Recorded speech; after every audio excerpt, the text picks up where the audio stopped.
Good morning.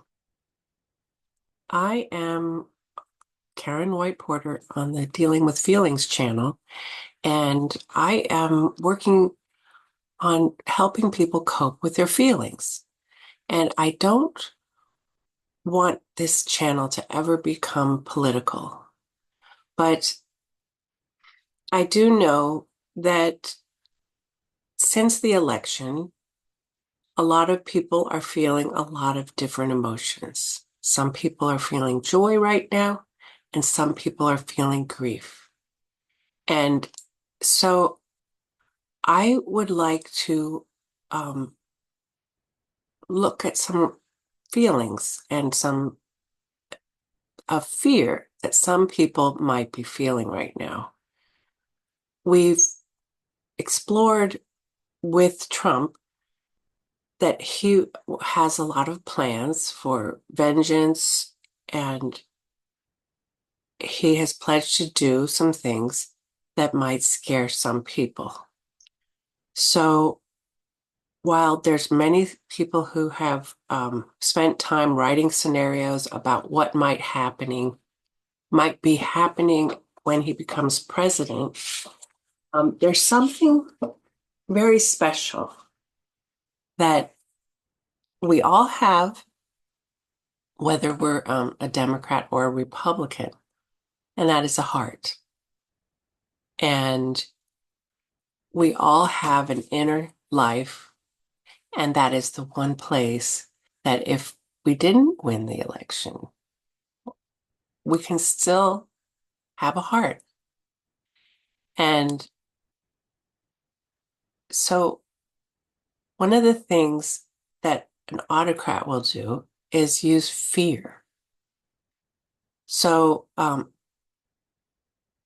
for us to be of any use for the next president, we have to pay grave attention to our inner states so we can perpetuate, so we don't perpetuate any autocrat's goals of fear, isolation, exhaustion, or constant disorientation.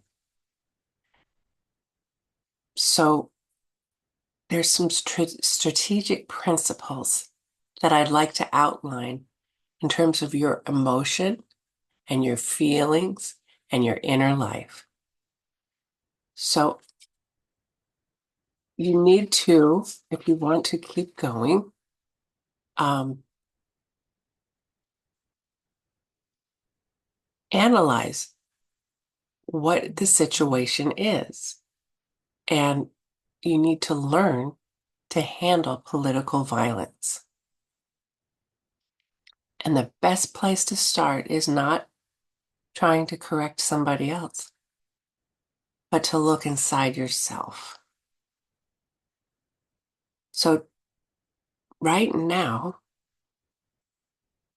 our next president will be arriving at a time of great social distrust across the board.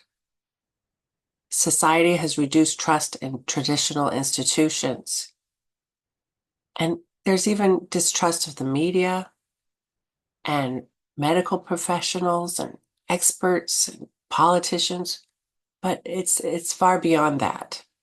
There's a reduced trust in most community institutions and membership groups, whether it's from COVID or political polarization. A lot of us have experienced reduced trust in friends and family.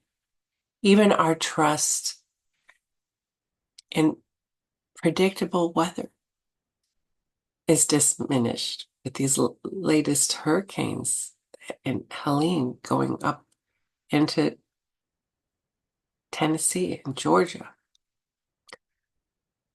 So distrust fuels autocracy because it makes it easier to divide us. And we can see that the casual nature of Trump's rhetoric telling people to distrust immigrants, Democrats, socialists, people from Chicago, women marchers, Mexicans, the press, and so on. This is a social disease. You know who to trust by who they tell you to distrust. Trust building starts with your own self. It includes trusting your own eyes, gut, as well as building protection from the ways the crazy making can become internalized. This also means being trustworthy, not just with information, but with emotions. That way you can acknowledge what you know and admit the parts that are uncertain fears nagging at you. So you can take steps to follow through on what you need. If you're tired, take some rest. If you're scared, make some peace with your fears.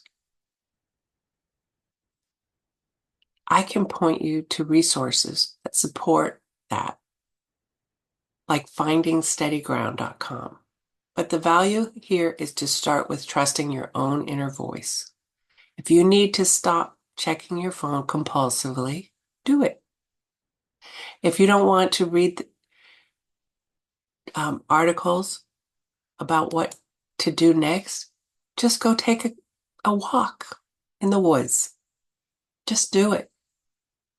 Trust all these things inside of yourself because trust in self is part of the foundation of a healthy movement of life.